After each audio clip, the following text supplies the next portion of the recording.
It was 10 p.m. on a Tuesday when a notification lit up the resident's Facebook group. At everyone. The total for the surgery is $15,000, divided among the 30 units in Building 19. That comes out to $500 per household. Please Venmo me. I don't want to have to ask again. It was from a guy in 702 across the hall. Ever since his kid was hospitalized for appendicitis, he'd been pulling stunts like this every few days. His rationale was a masterpiece of twisted logic. My kid's sick. If he came to visit, you bring a gift or a card with cash anyway. Just think of this as paying in advance. He even had the nerve to attach his Venmo QR code to the post. Unbelievable. His kid was sick. That was somehow my problem. People were already starting to pay him. I watched the comments roll in, sent, "Hope he feels better," and just shook my head. The world truly is full of shameless people. A second later, my phone started vibrating like a hornet's nest. It was Kyle, the guy from 702, tagging me relentlessly in the comments. At Chris Miller, just you left. Come on, man, it's the price of a nice dinner. Stop dragging your feet. I typed back. He immediately posted a photo of his kid's hospital bill. At Chris Miller, not a scam. My son's life is on the line here. Send the money. I just stare at my phone, completely baffled. He knew it was his kid. What the hell did that have to do with me? Lost in a fog of confusion and shock, I replied again. He shot back with a knife emoji. He was clearly getting pissed. At Chris Miller, I see you leaving for work, all dressed up. Don't tell me you can't spare $500? You transplants are all the same. Broke as hell. Moving in across from you was the worst luck my family has ever had. Kyle was an unreasonable asshole. Since his son got sick, he'd been inventing new ways to torment his neighbors. Mrs. Gable next door made chicken soup for her husband's recovery, and Kyle just walked over and took it, saying his son needed the nutrients more. Mr. Henderson on the floor above bought his grandson a Power Wheels Jeep, and Kyle commandeered it, claiming his son was bored in the hospital and it would cheer him up. His excuse was always the same. My kid's sick. You bring gifts anyway. This just cuts out the middleman.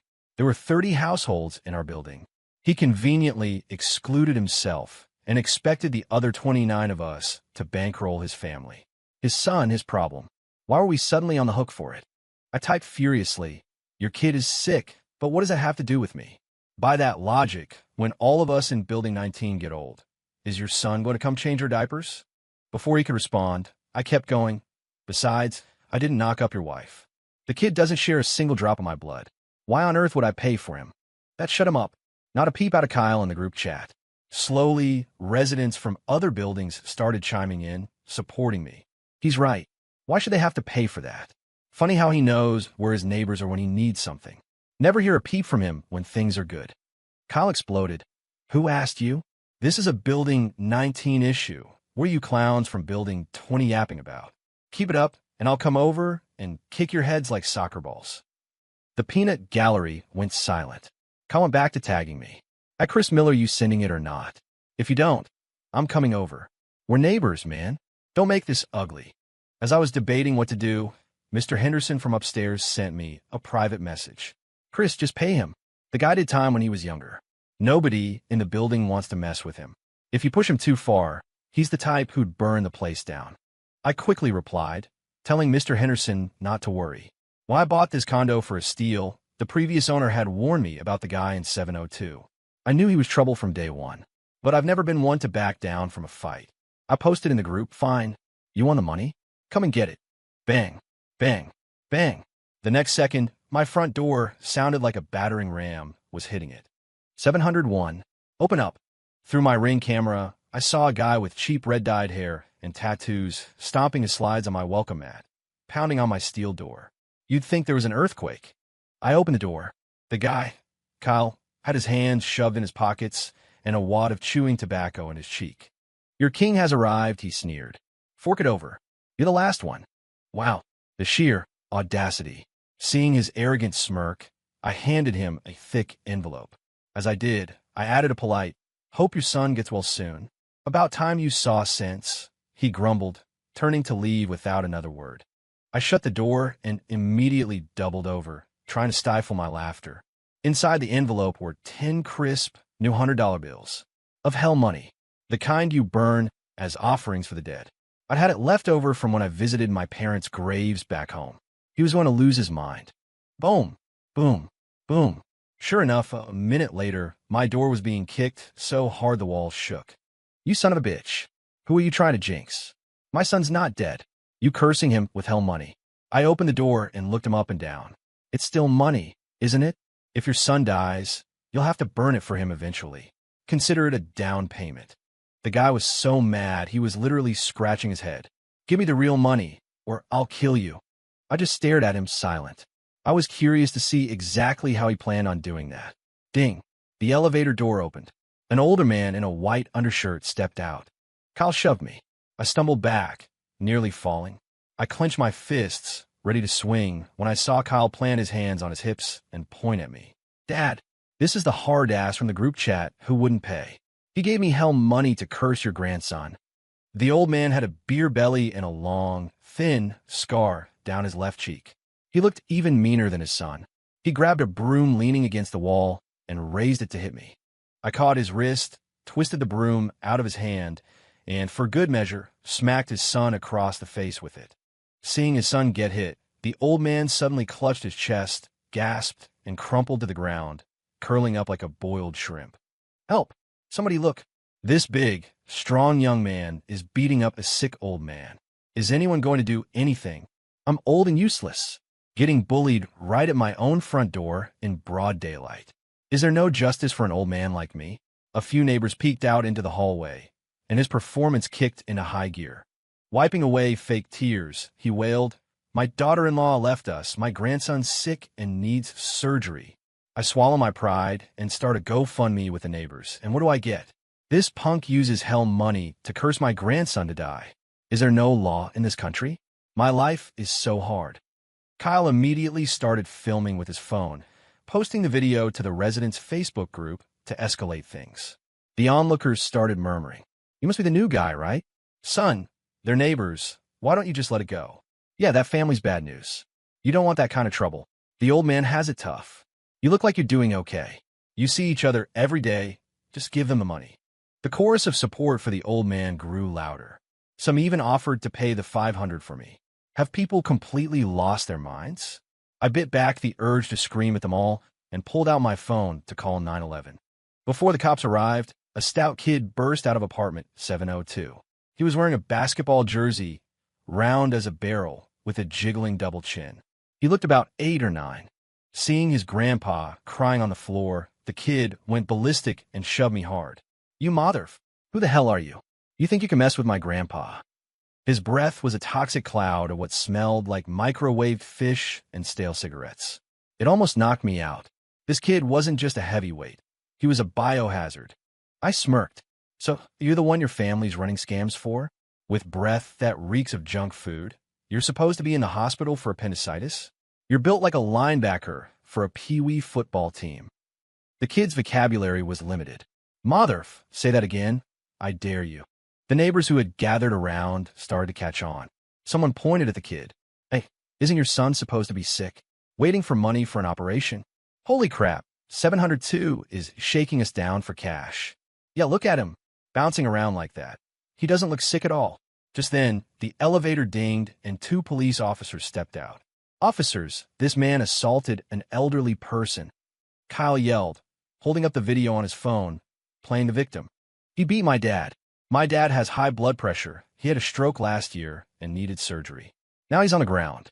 If anything happens to him, I'll make this guy pay for his care for the rest of his life."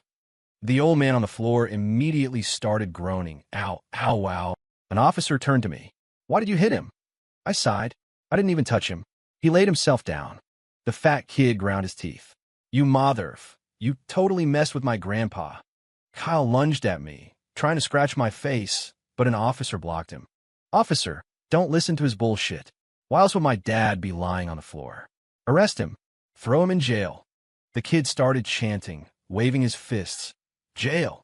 Jail! Jail!" Seeing the smug, "You're finished" looks on their faces, I spoke to the police. "Don't let them fool you. This is the footage from my Ring camera. I never laid a hand on the old man. On top of that, his son was trying to extort money from me. If you don't believe me, I can show you the residents' Facebook group." I pulled up the security footage and the group chat history and showed it to the officers. They both looked completely exasperated. In the few minutes this had taken, Kyle had coached his son to bite my hand while I was distracted, trying to make me drop my phone so he could smash it. "Do you have any decency?" One officer barked at Kyle after pulling the kid off me. "If it was a misunderstanding, you talk it out. Inciting your child to snatch a phone is a crime. You know that?" Kyle immediately pulled the kid behind him and started wailing. "Hey, what are we paying you guys for? He's the one who hit my dad first. I wanted to pay my dad's medical bills, pain and suffering, and my lost wages." The officer's voice boomed. "Louder. I dare you to get louder. It's 11 p.m. You're already causing a public disturbance." Kyle snapped his mouth shut. After getting the whole story, the officer looked sternly at the old man, still moaning on the floor. "I've seen the security footage. The resident of 701 never touched you. In fact, you were the one who got physical first." After reprimanding the old man, the officer turned to Kyle. "Why were you demanding surgery fees from the residents?" Kyle's eyes darted around. "They were voluntary donations. That's none of your business. And when 701 refused to donate, you came to his door to demand it?" Kyle stammered, unable to answer. The officer continued. "Your son looks perfectly healthy. He certainly doesn't look like he has acute appendicitis. If we take him to the hospital and find out he's not sick, I'm going to suspect your entire family of conspiring to commit fraud and extortion. If the amount is large enough, that's prison time." At the officer's words, Kyle went pale. Hearing his son might go to jail, the old man shot up from the floor. "Officer, I'm fine now. I think my blood sugar was just low." I had to laugh at his sudden recovery. Seeing the situation was more or less resolved, the officer turned to me. "If you ever have an issue like this again, just call us immediately." I nodded, and then, right in front of the cops, I demanded that Kyle refund every cent he'd collected in the Facebook group. The fat kid immediately threw a tantrum. No, you can't give it back. What about my birthday party?" That was the last straw for the neighbors. They had been scammed to fund a spoiled brat's party. A chorus of angry shouts erupted. "Refund the money." Defeated, Kyle had no choice but to send back all the money he had received. As the police left, Kyle shot me a look of pure hatred and flipped me the middle finger. "I'm not done with you." Watching the three of them retreat into their apartment, I knew this was far from over. The next day around noon, I was still asleep when my door was rattled by thunderous banging. I opened the door to find Mr. Henderson from upstairs, with his grandson hiding behind his legs. He looked embarrassed. "Chris, your neighbors are at it again." I glanced across the hall and almost laughed out of pure rage. My front door was blocked by a mountain of garbage bags. There were at least a dozen of them, piled so high they almost reached the doorknob. Several bags at the bottom had split open, spilling out stinking fish guts, rotting vegetables, and a yellowish, unidentifiable liquid that was seeping across my welcome mat. It was summer, and after just one morning, the stench of a dumpster was overpowering. From experience, I knew there was probably human waste mixed in there, too. I was new here and barely knew anyone. The only people I'd pissed off were the family in 702. Right on cue, their door creaked open. The old man peeked out, looking triumphant. "See? You got what was coming to you." I lunged at him, but Mr. Henderson grabbed my arm. "Chris, don't. He's been pulling this I'm old and frail crap for years. Don't get sucked in. He's over 70 and has a list of health problems. If he latches onto you, you'll be in a world of hurt. Just go back inside." The old man, thinking I was scared, stuck his head out further and yelled, "You little punk. You think you can mess with me? I've eaten more salt than you've eaten rice. You're no match for me." I wrenched myself free from Mr. Henderson's grip and pointed a finger in the old man's face. "I didn't hear you. Say it again." This time, the old man stepped out fully, squaring up to me. "I said it, you little P.E.R.'d." I was done talking. I grabbed him by the scruff of his neck and started dragging him toward my front door. Hey, what are you doing?" He struggled, but I hit the gym every day. I might not be a bodybuilder, but I had more than enough strength to handle a shriveled-up old man. "You're so tough. Keep talking." I held his collar with one hand and his legs with the other, hoisting him upside down. He panicked and clung to me, but once he felt secure, he started flailing again. "You little bastard. You dare touch me. Put me down. I'll kill you." He started pinching my legs. I'm a big guy. I spun him around in circles a few times, and When I let go, I made sure to aim for the pile of garbage in front of my door. Oof! He landed hard on his rear and struggled to get up, his hand sinking into something soft and mushy. He brought it up to his face and saw a brownish-yellow liquid dripping from his palm. "Murder! I'm calling the police!" he shrieked, his voice echoing down the hallway like a stuck pig. He fumbled for his flip phone, his hands shaking as he dialed 911. The door to 702 stayed shut. It seemed his son and grandson weren't home. When the police arrived, they saw the scene, put on face masks, and grimaced. The stench was unbearable even for them. The old man stomped towards them. The officers backed away instinctively. "Just stay right there and talk." He started sputtering with rage, pointing at me. "Officers, you have to help me. 701 tried to kill me." He picked me up and threw me on the ground. It was the same two officers from the night before. Without missing a beat, I dropped to the ground and started wailing myself. "Officers, you have to help me. The guy from 702 dumped all this garbage at my door and smashed my security camera. As for him saying I hit him, does he have any proof?" The whole routine, the words, the actions was flawless. The old man froze, staring at me like he'd seen a ghost. He probably never imagined someone would perfectly replicate his go-to move. After a long, stunned silence, he finally found his voice, stammering. "You're twisting things around." I threw my hands up and shot him a look. "What? You got a problem with that? Why don't you lie down, too?" His face turned purple. He spat in my direction and began frantically explaining his side of the story to the police. The two officers started their investigation. From the pile of garbage, they found a shredded homework assignment with a fat kid's name on it and several prescription receipts for the old man. In the last frame, saved to my security camera's cloud storage, was a crystal-clear image of the old man swinging a golf club at the lens. The old man was defiant. "So what? I threw the trash. I broke the camera. Is that what's important here? He tried to kill me." I laughed in his face and said coolly, "Proof." His bluster vanished. He sputtered for a moment. Then his eyes landed on Mr. Henderson and his grandson, and a sly grin spread across his face. "You two, tell the officers. You both saw him attack me." "Didn't see a thing," Mr. Henderson said, and his grandson shook his head in agreement. In the end, not only did the old man fail to get me arrested, but he was ordered to pay me $800 for the camera, give me a formal apology, and clean up the mountain of garbage in front of my door. "I'm sorry," he mumbled through clenched teeth, looking like he was being tortured. After he left, I thanked Mr. Henderson and his grandson. "If you hadn't spoken up for me, I don't know what I would have done." Mr. Henderson waved it off. "Son, I've been fed up with that guy for a long time. This was a chance to get a little of my own back."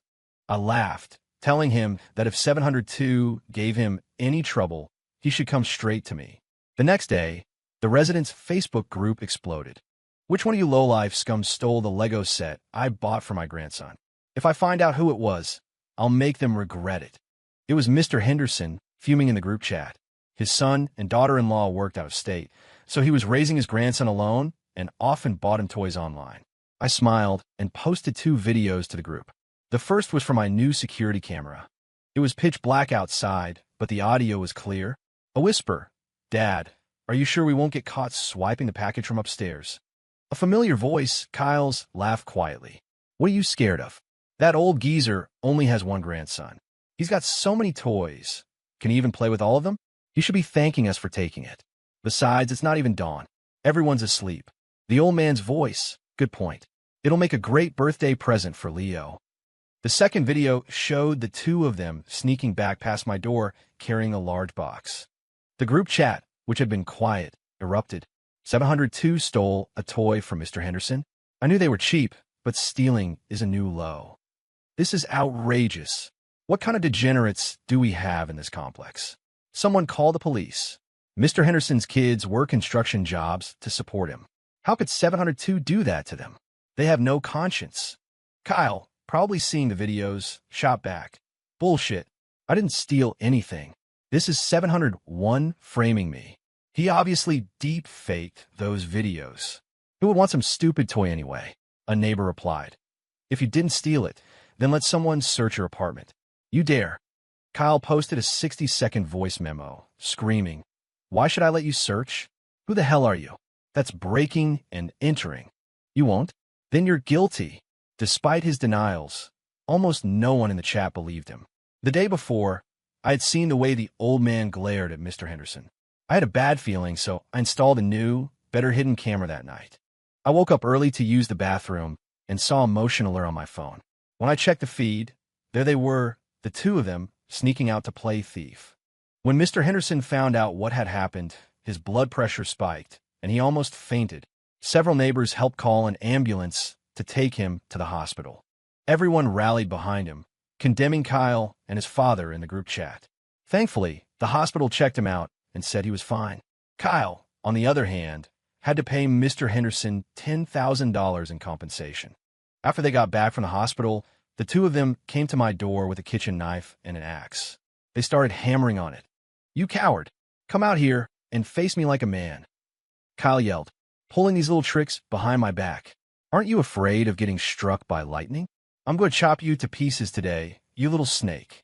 It's you again, you disrespectful piece of trash. I'll kick your ass," the old man shouted, kicking my door for good measure. He was surprisingly strong for his age. I was starting to worry about my door. It had been through a lot in the past 2 days. I calmly activated the two-way talk feature on my smart lock. "Go ahead, smash the door down. I've been meaning to get a new one anyway." The two of them outside started hopping mad. The old man raised the axe to swing, but Kyle stopped him. "Dad, he's right. We can't fall into his trap. Let's go back." A few minutes later, I could hear a fierce argument from across the hall. It sounded like the old man was chewing out Kyle for being useless and losing them so much money. The fat kid was crying about something, too. I didn't bother to listen closely. I went to my kitchen, pulled some ingredients out of the fridge, and made myself a huge, spicy bowl of chili. With a side of cornbread, I devoured it in minutes. Full and satisfied, I settled onto the couch to get some work done. Hours later, I finally started to feel sleepy. But just as I was about to drift off around 3 a.m., an ear-splitting, continuous drilling sound shattered the silence. The noise was coming from the other side of my bedroom wall, which was directly adjacent to 702's living room. It was obviously deliberate. No sane person starts renovations at 3 in the morning. I put up with it for 10 minutes, but the sound didn't stop. Furious, I recorded the noise on my phone and dialed 911. The moment the police arrived, the drilling stopped. When they knocked on 702's door, the family swore they were just doing an emergency repair on a broken piece of furniture and offered a phony apology for the noise. The police gave them a warning, and for a little while, there was silence. But less than half an hour after the cops left, they came up with something even more infuriating. Knock, knock, knock. A frantic pounding on my door. My scalp prickled with anger as I stormed to the entrance. But when I opened it, I found a Grubhub driver. I hadn't ordered any food. This was ridiculous.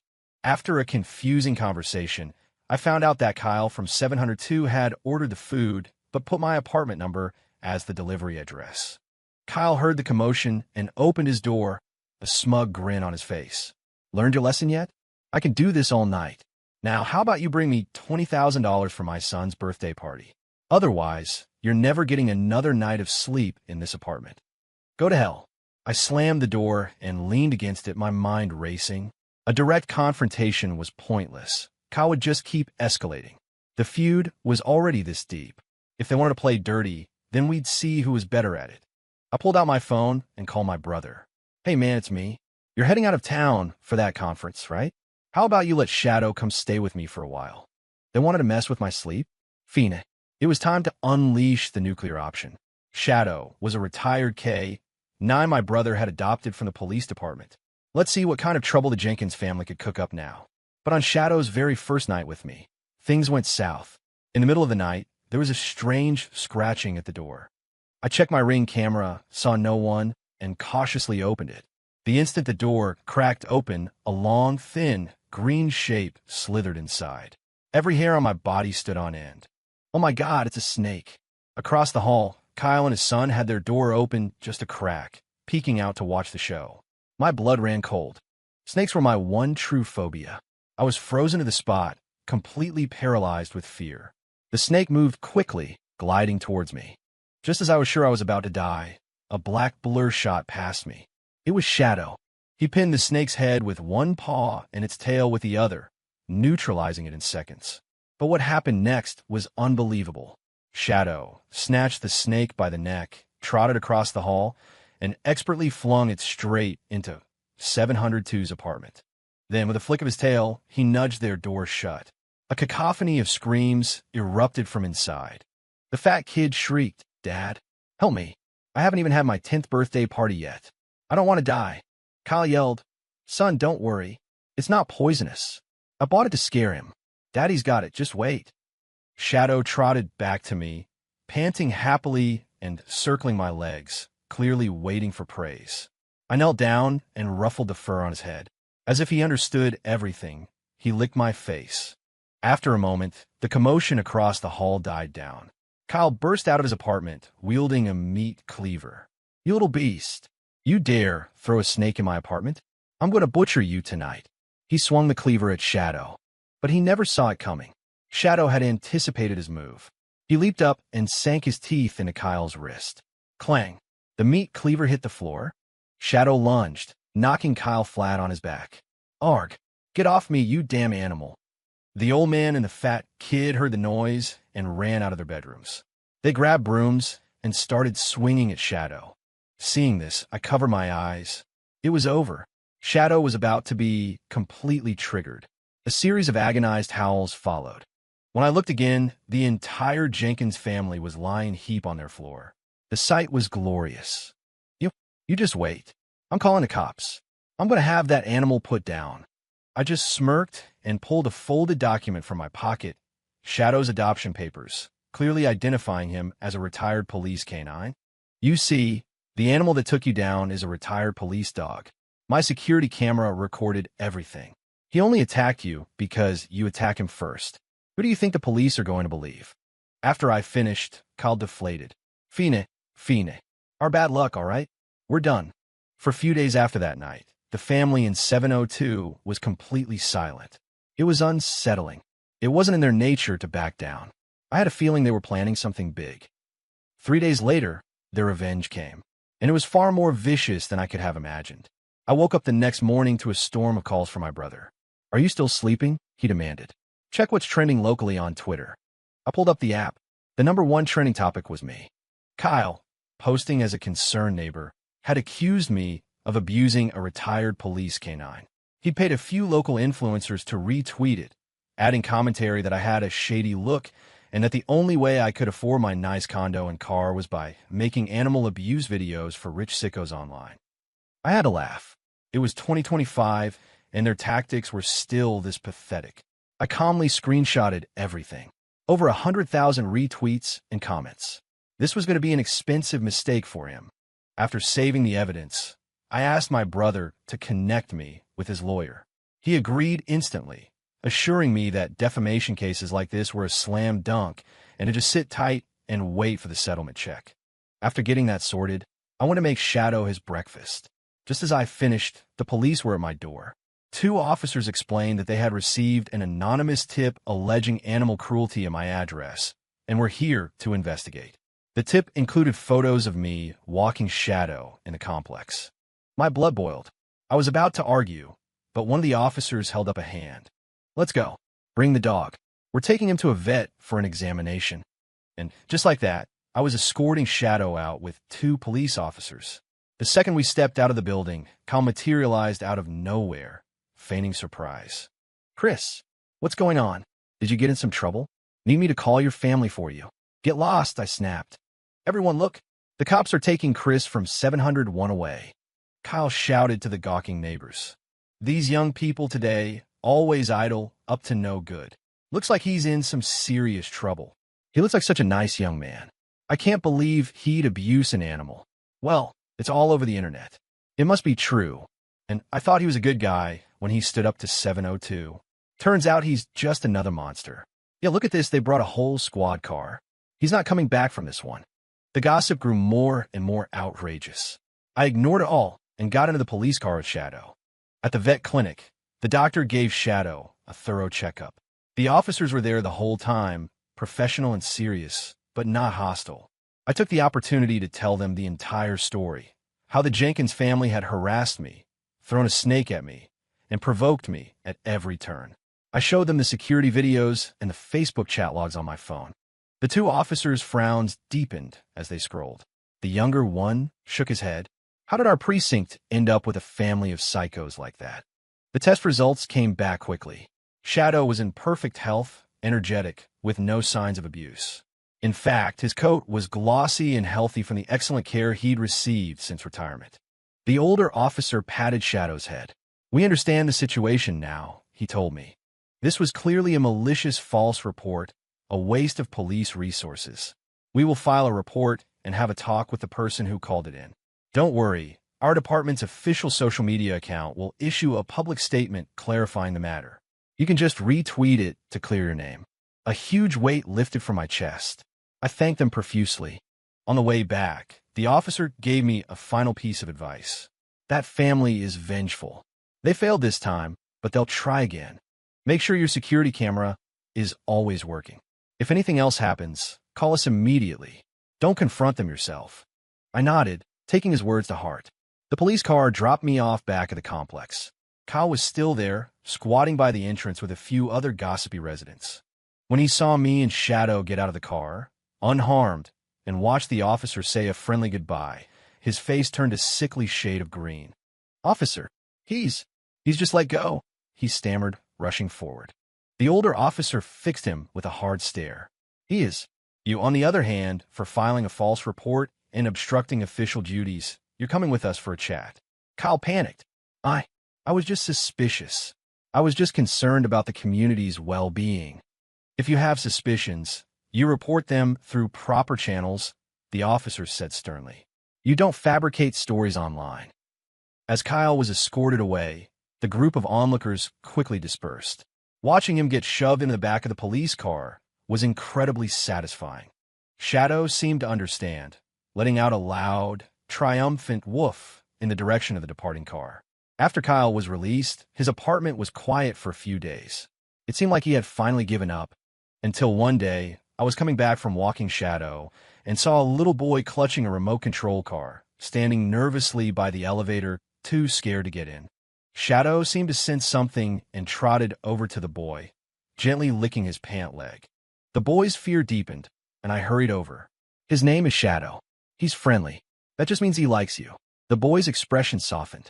Once we were in the elevator, I learned that he was on his way to 702 to give Kyle's son, Leo, a birthday present. I had forgotten Kyle mentioning it. As we got off on our floor, I could hear the sounds of kids laughing and two adults arguing coming from their apartment.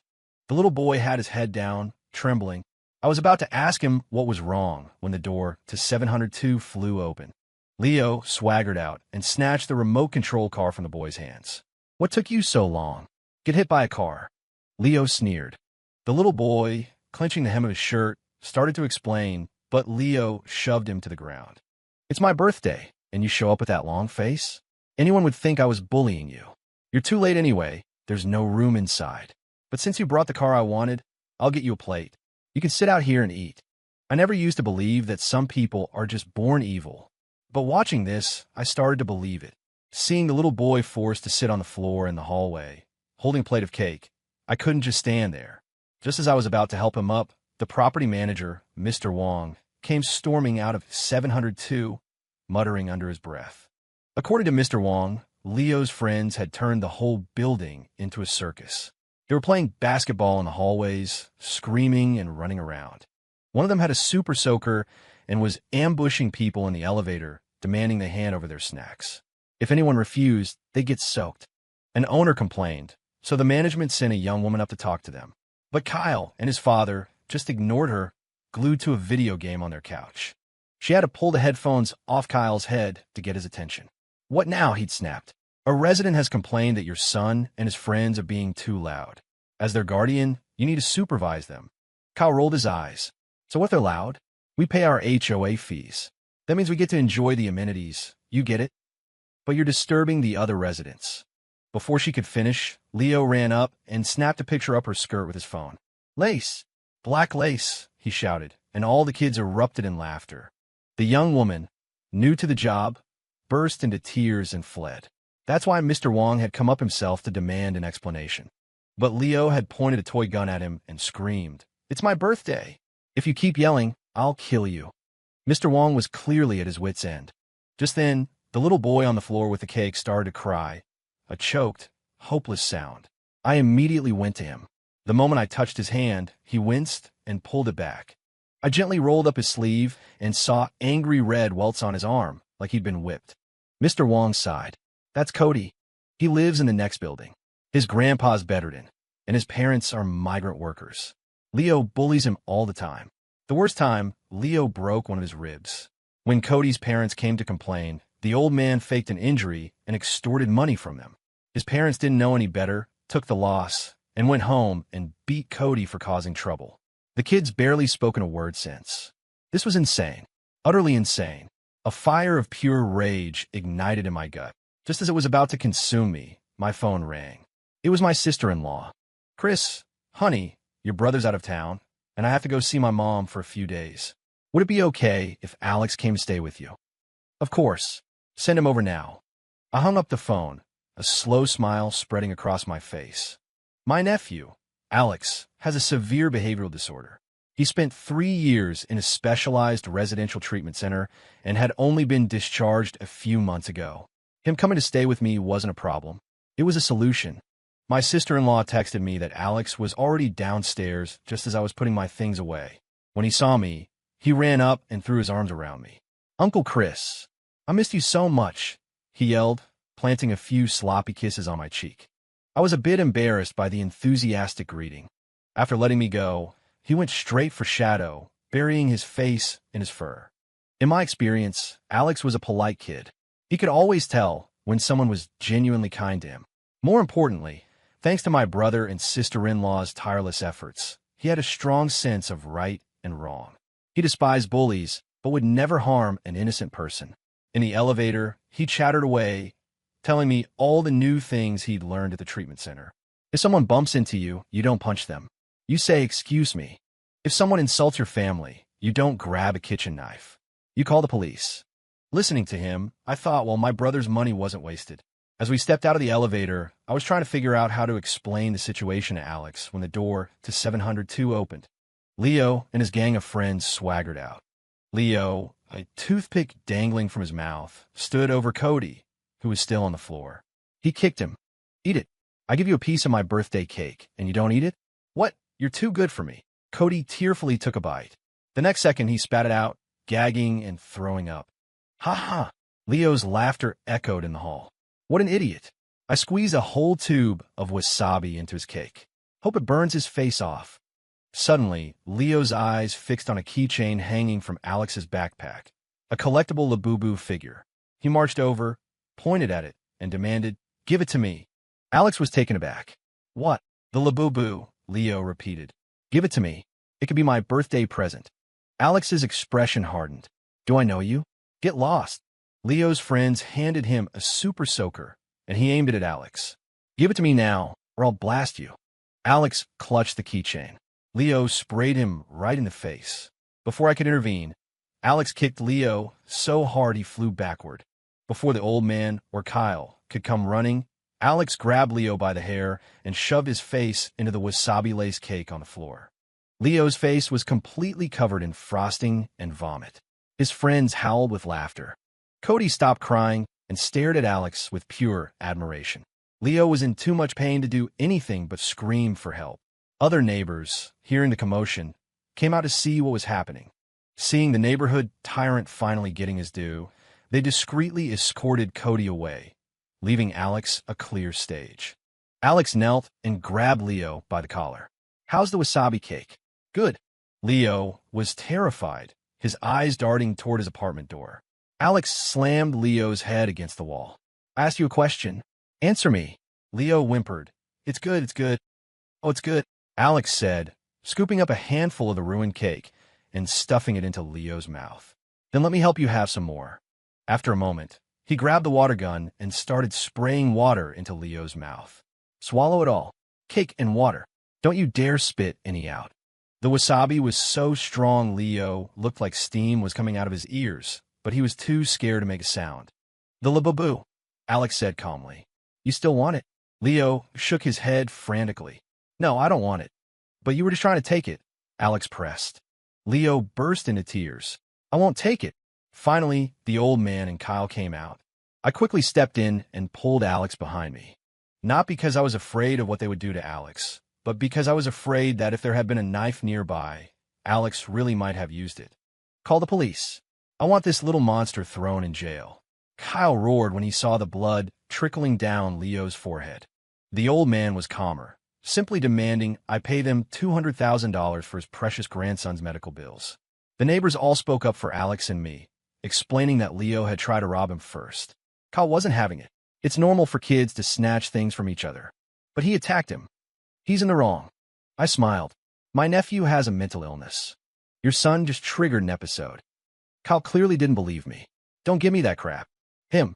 A mental illness? Yeah, right? And my whole family has one too. I don't care. Like my dad said, 200 grand for medical bills, not a penny less. If you don't pay, I'll make sure that little psycho behind you rots in a cell. So, right there in front of him, I taunted, guess what? I'm not paying. What are you going to do about it? Mel? Good. I hope you are. Your son got what he deserved, and you're not getting a single dime out of me. The old man was so enraged he had to lean against the doorframe for support. What are you waiting for? He wheezed at his son. Call the cops. And so, both our families ended up at the police station. During my statement, I took out Alex's psychiatric evaluation and explained that he had just been released from a residential facility. Today's incident was a result of being provoked. The police were skeptical at first, but check of Alex's records in their system confirmed my story. When we came out, Kyle was still ranting. Officers, you have to do something. The officer looked grim. Mr. Jenkins, why would your son provoke a kid with a known psychiatric condition? This boy has a documented diagnosis. The kind that makes him not legally responsible if he were to kill someone. Do you understand? The entire Jenkins family was stunned. Kyle was the first to speak. What does that mean? The officer explained, it means for your own good, leave them alone. Otherwise, you might lose a lot more than just money.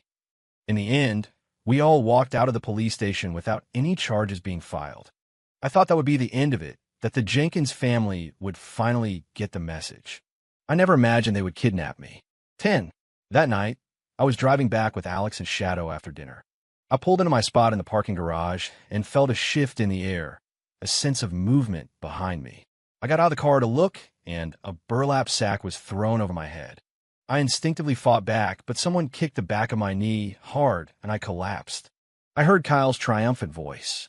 Finally got you, you bastard. Let's see you act so tough now. My heart sank. It was them, but Alex and Shadow were still in the car. I tried desperately to shout, to warn them to lock the doors, but my mouth was sealed shut with duct tape and my hand were zip-tied behind my back. Two men grabbed me, one on each side, and shoved me roughly into the back of a van.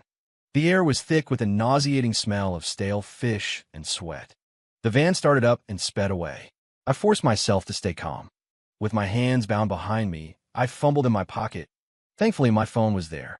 Working by feel, I managed to press the side button sequence to trigger the emergency SOS. About 20 minutes later, the van stopped. I was dragged out. The sack was pulled off my head, the tape ripped from my mouth. The harsh glare of a bare light bulb made me squint. It was some kind of abandoned warehouse, covered in dust and grease stains. Kyle, his scar-faced father, and even the fat kid were there. Standing with them were two thuggish-looking men Kyle must have hired. Didn't see this coming, did you? Kyle sneered, a cigarette dangling from his lips. Go on, call the cops now. Let your dog out. Let your psycho nephew beat up my son. The old man cackled. Young people today don't know their place. Time to teach you a lesson. The fat kid spat at me. Jerk, we're going to lock you up and starve you. I took a deep breath, trying to control the anger and fear. This is kidnapping. You'll go to prison for this. Let me go now, and I'll forget this ever happened. Let you go. Kyle laughed, as if it were the funniest joke he'd ever heard. I paid my friends to come here. You think I brought you here for dinner? Let me tell you, if you don't cough up 200 grand for pain and suffering, medical bills, lost wages, and my buddy's finder's fee, you're not walking out of here. And the old man added, picking up a rusty pipe, you're going to write a letter promising to stay away from my family, never call the police, and never film us again. And that dog and that psycho nephew of yours, they're gone. Or else. I knew reasoning with them was useless. I played for time, listening for any sound from outside. 200,000? You gotta be kidding. And if I say no? No. Kyle's eyes went cold. He nodded at one of the thugs. The man stepped forward and punched me hard in the stomach. The pain doubled me over. Don't want to do this the easy way, huh? Kyle spat.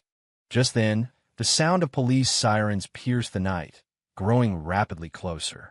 Everyone froze. Kyle's face drained of color. What the hell? Who called the cops? The two thugs panicked. Kyle, man, you said this was clean. Why are the cops here? Relief washed over me. The SOS call worked. I forced myself to stand up straight, a cold smile on my face. I told you, kidnapping is a felony. The siren stopped right outside. A voice boomed through a loudspeaker. This is the police. You are surrounded. Release the hostage and come out with your hands up. Kyle was completely unglued. The fat kid hid behind his grandfather. The two thugs glanced at each other, shoved Kyle aside, and made a break for the back door. Crash! The back door was kicked in, and armed officers stormed the warehouse. Police! Don't move! Hands in the air! It was over in seconds.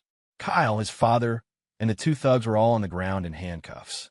An officer rushed over to cut my zip ties. Are you all right? We received your phone's emergency SOS and located you. I'm fine, I said, rubbing my wrists. Thank you for getting here so fast. The lead officer looked at me, then at the Jenkins family. He shook his head wearily. You two again. You've really done it this time. Kyle was still struggling. Officer, it's a misunderstanding. We were just having a chat. The officer's voice was like ice. Asha? You call a burlap sack, zip ties, and an abandoned warehouse a chat? This is called kidnapping and assault.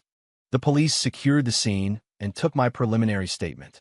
My brother and sister-in-law were already at the station, waiting with Alex and Shadow. After I was kidnapped, Alex had brilliantly locked the car doors. He'd also memorized the van's license plate and called my brother, who immediately called the police. With two separate reports pointing to the same thing, the police were able to find me in record time. In the end, Kyle and his two hired thugs were charged with kidnapping and assault and held without bail. The old man, as a co-conspirator, faced serious charges as well. Because Leo was a minor, he was released into the custody of other relatives after a severe lecture from the police. The incident sent shockwaves through the community. The residents' Facebook group exploded. The same neighbors who had told me to just pay the money and keep the peace were now vehemently condemning the Jenkins family. The property management company, finally finding its backbone, began eviction proceedings. And just like that, Building 19 was quiet. As for Cody, the little boy from the next building, he started talking and playing outside again. When it was time for Alex to go home at the end of the summer, the two boys were inseparable, making me promise they could hang out again next year. I was more than happy to agree.